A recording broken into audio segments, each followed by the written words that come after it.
नमस्कार दोस्तों, बहुत बहुत स्वागत है आपका एक बार फिर से आपके अपने ही चैनल में। दोस्तों दिन भर क्या रहा स्पेस और डिफेंस की गलियारी, फिर चलिए एक एक करके जान लेते हैं।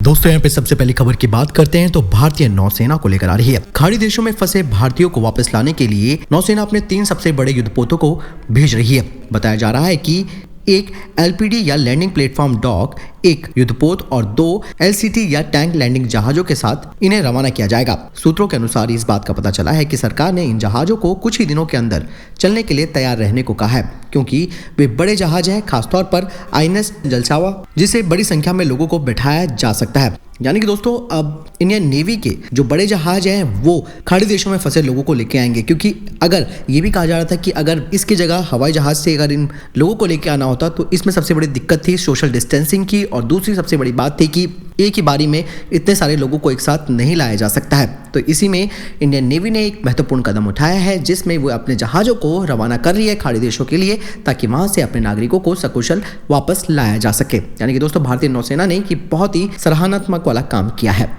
अगली खबर की बात करते हैं तो भारत के रक्षा बजट को लेकर आ रही है। भारत सरकार 2020-2021 वित्त वर्ष के लिए $66.9 बिलियन के रक्षा बजट की घोषणा की है, जो कि पिछले वित्त वर्ष 2019 के लिए आवंटन की तुलना में मिनिस्ट्री ऑफ डिफेंस के समग्र आवंटन में 9.4% की वृद्धि का प्रतिनिधित्व करता है। फरवरी में 2020 में राष्ट्रपति डोनाल्ड ट्रंप की भारत यात्रा के दौरान राष्ट्रपति ट्रंप और प्रधानमंत्री मोदी दोनों ने 3 बिलियन से अधिक के सैन्य सौदों पर हस्ताक्षर करने के लिए सहमति व्यक्त की। इसके अलावा राष्ट्रपति ट्रंप ने कहा कि हम भारत को अपने सबसे बेहतरीन हथियार देना चाहते हैं, जिसमें हवाई जहाज, मिसाइल और रॉकेट जहाज हैं। इसके अलावा उन्नत वायु रक्षा प्रणाली और सशस्त्र और कई हवाई वाहन भी शामिल है।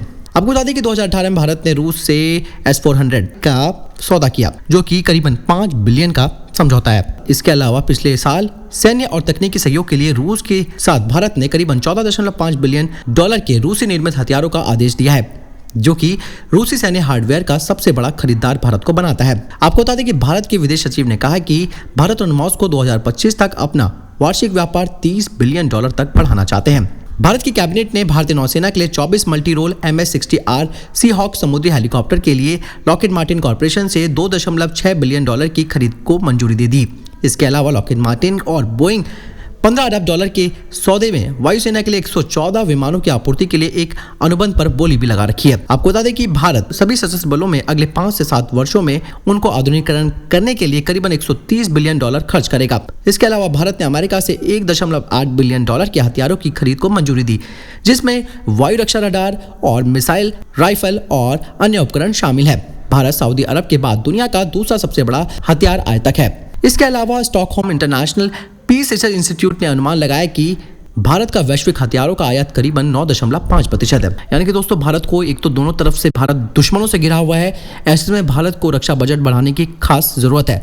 और मैं तो यही कहना चाहूंगा कि भारत को अपने रक्षा बजट में खास करके इंडियन नेवी पर फोकस करना बेहद जरूरी है, क्योंकि भारतीय नेवी बजट की जो कमी है उससे जूझ रही है। क्योंकि इस वक्त भारत को अपने एयरक्राफ्ट कैरियर की जरूरत है, इसके अलावा आधुनिक पनडुब्बियों की जरूरत है और कुछ आधुनिक हेलीकॉप्टर्स की भी जरूरत है। और यहाँ पर हमारा मेन फोकस नेवी है, क्योंकि दोस्तों आने वाले समय में समुद्र ही सबसे बड़ा संघर्ष का कारण बन सकता है। इसलिए चीन बार बार जो भारत के समुद्र में घुसपैठ करता है वो नहीं हो पाएगी अगर भारत अपने नेवी के बजट को बढ़ाता है। बाकी आपका क्या कहना है, कौन से क्षेत्र में सबसे ज्यादा बजट इन्वेस्टमेंट करने की जरूरत है भारत सरकार को? आप जरूर मुझे कमेंट बॉक्स में लिखकर बताएं। दोस्तों यहाँ पे अगली खबर की बात करते हैं तो वो आ रही है भारत के मैप को लेकर। एक बार फिर से आपको बता दें कि WHO की वेबसाइट ने लद्दाख और अक्साई चीन के कुछ हिस्सों को अलग से पॉइंट आउट किया हुआ है और उनको अलग से रंग कोड के साथ दिखाया है और इसे चीन के हिस्से के रूप में दिखाया गया है। यानी कि WHO ने यह मैप दिखाकर वाकई में एक संदेह डाल दिया है कि वाकई में WHO चीन के साथ मिला हुआ है। आपको बता दें कि WHO ने इसके अलावा जम्मू और कश्मीर को शेष भारत से अलग रंगों में दर्शाया है। जम्मू कश्मीर का हिस्सा पाकिस्तान के कब्जे वाले कश्मीर में एक बिंदीदार रेखा के साथ चिन्हित किया गया है, जो इसे विवादित क्षेत्र के रूप में बताता है। विश्व स्वास्थ्य संगठन यानी कि WHO, जो कि बिजिंग के इशारे के तौर पर काम कर रहा है, इस पर ऑलरेडी कई आरोप लग चुके हैं WHO पर। डोनाल्ड ट्रंप ने तो इनको जो महत्वपूर्ण धनराशि थी वो भी देना छोड़ दिया है। अब ऐसे में ये अपने नक्शे में भारत के जो अपने क्षेत्र है उनको चीन में और पाकिस्तान में दिखा रहा है। संयुक्त राष्ट्र के कई मानचित्र कश्मीर के कुछ हिस्सों को विवादित बताते हैं, लेकिन संभवतः ऐसा पहली बार हुआ है जब जम्मू कश्मीर और लद्दाख को संयुक्त रूप से भारत के नक्शे में दिखाने की बजाय अलग अलग रंगों से दिखाया गया।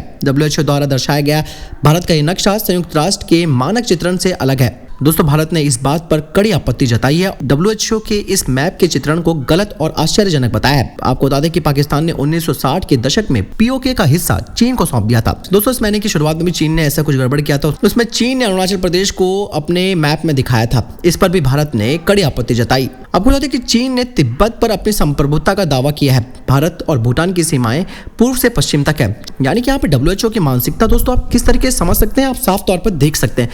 इतनी बड़ी बात उसने अगर ये शो की है क्योंकि वो UN का हिस्सा है, और UN का हिस्सा होने के बावजूद अगर इस तरीके की वो गलत फहमी पैदा करता है पूरे विश्व के सामने, तो वाकई में WHO एक आप समझ सकते हैं कि डिस्क्रिमिनेशन कर रहा है, पक्षपात कर रहा है भारत के साथ।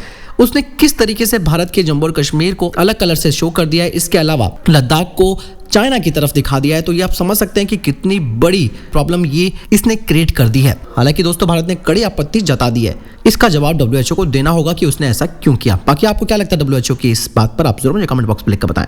दोस्तों यहाँ पे अगली खबर भी भारतीय नौसेना को लेकर आ रही है। कोरोना वायरस की वजह से जो लॉकडाउन चल रहा है, जिसके कारण उड़ानें स्थगित की हुई हैं, इसका लाभ उठाते हुए भारतीय नौसेना ने डाबोलिम में गोवा अंतर्राष्ट्रीय हवाई अड्डे पर रनवे के रखरखाव और मरम्मत की शुरुआत की है। अधिकारियों ने कहा कि मिलिट्री इंजीनियरिंग सर्विसेज द्वारा की जा रही रखरखाव की गतिविधि 7 मई तक जारी रहेगी। गोवा हवाई अड्डे के निदेशक गगन मलिक ने कहा कि INS हंसा ने 7 मई तक रनवे को बंद करने के बारे में एयरमैन को नोटम भी जारी किया है। 25 अप्रैल से शुरू हुई मरम्मत नौसेना और भारतीय विमान प्राधिकरण द्वारा अंतर्राष्ट्रीय राहत उड़ानों के समन्वय के लिए भी की जा रही है, जो कि उन विदेशी नागरिकों को बाहर निकाल रही हैं जो तालाबंदी के कारण गोवा में फंसे हुए हैं। साथ ही ये कहा जा रहा है कि नौसेना के अकेले रनवे को मजबूत करने का फैसला इसलिए किया जा रहा है क्योंकि ये नागरिक के साथ साथ सैन्य उड़ानों का कार्य करता है। तो दोस्तों ये थे अभी तक की टॉप डिफेंस और स्पेस अपडेट्स। वीडियो के संबंध में कोई प्रश्न है आप जरूर मुझे कमेंट बॉक्स पर लिखकर पूछ सकते हैं। अगर आप हमारे इस चैनल पर नए हैं तो प्लीज़ इसको सब्सक्राइब जरूर कीजिएगा, और दोस्तों आप मुझे ट्विटर और फेसबुक पर भी फॉलो कर सकते हैं। इस वीडियो के लिए इतना ही, मिलता हूं नए वीडियो के साथ, तब तक अपना ख्याल रखिएगा। जय हिंद, जय भारत।